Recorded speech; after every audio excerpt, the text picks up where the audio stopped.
சாமி பக்தி நமக்குள்ள பெருகணும், அதனால நன்மை அடையணும். அப்ப என்னென்ன மாதிரி எல்லாம் இருந்தால் இறை அன்பு நமக்குள்ள தோன்றும்? 7 மணிக்கு இந்த உலகத்திற்கே கருணை செய்யும் முதல்வனாக நம் மனம் நினைக்கும். ஒரு உதாரணம் சொல்றேன் பாருங்க. சொர்க்கத்துக்கு புத்தரை கூப்பிடுறார்.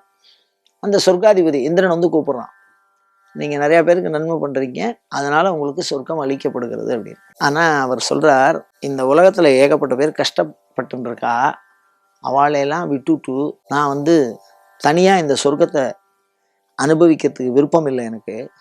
உலகத்திலே கஷ்டப்படுகின்ற ஒருவர் இருக்கின்ற வரை இந்த சொர்க்கம் எனக்கு வேண்டாம் அப்படின்னு சொல்லக்கூடிய ஒரு மகாஞானி.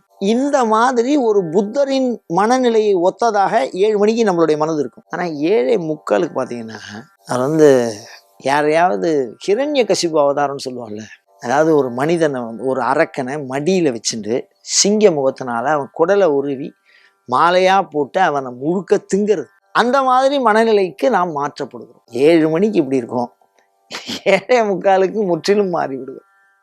என்ன காரணம் அப்படின்னா, மனது ஒரு வசப்பட்டு நிற்பதில்லை.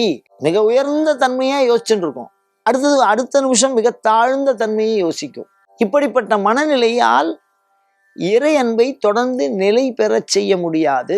அப்படி மாறாமல் இருப்பதற்கு என்ன செய்யணும்? சைவம் சார்ந்த அந்த நூல்களில் சொல்லப்பட்டிருக்கிற கருத்துக்களை முதலாக நாம் படிக்க தெரிய வேண்டும். அதுல ஏதாவது ஒரு சில நன்மைகள் நம்மளால இந்த 21ஆம் நூற்றாண்டுல நம்மளுடைய தகுதி என்ன, அதை எதெல்லாம் நம்ம பின்பற்ற முடியுமோ அதை பின்பற்ற முயல வேண்டும். முதல்ல கொஞ்சம் அடுத்தவர்களுக்கு கோயிலுக்கெல்லாம் போனோம்னா கொஞ்சமாவது தானம் பண்ணணும். அப்படி கொடுப்பது பாவமாக நம்ம கிட்ட இருக்கிற பாவம், அதை அவர்களுக்கு கொடுத்தால் அந்த வடிவம் போய் அவளுக்கு ஒரு மகிழ்ச்சியை தரும். அப்படி பாவத்தை புண்ணியமாக மாற்றுவது, பிறர் புகழ்கின்ற நல்ல ஒழுக்கங்களை மட்டுமே பின்பற்றுவது, விரும்புவது, அதே மாதிரி பொறுமையுடையவர்களாக இருப்பது, இல்லறத்திலே இருந்து நல்லறம் புரிய முயல்வது, இதையெல்லாம் மிக அற்புதமான அறங்களாக வரிசையாக பட்டியலிட்டிருக்கிறார் சேக்கிழார்.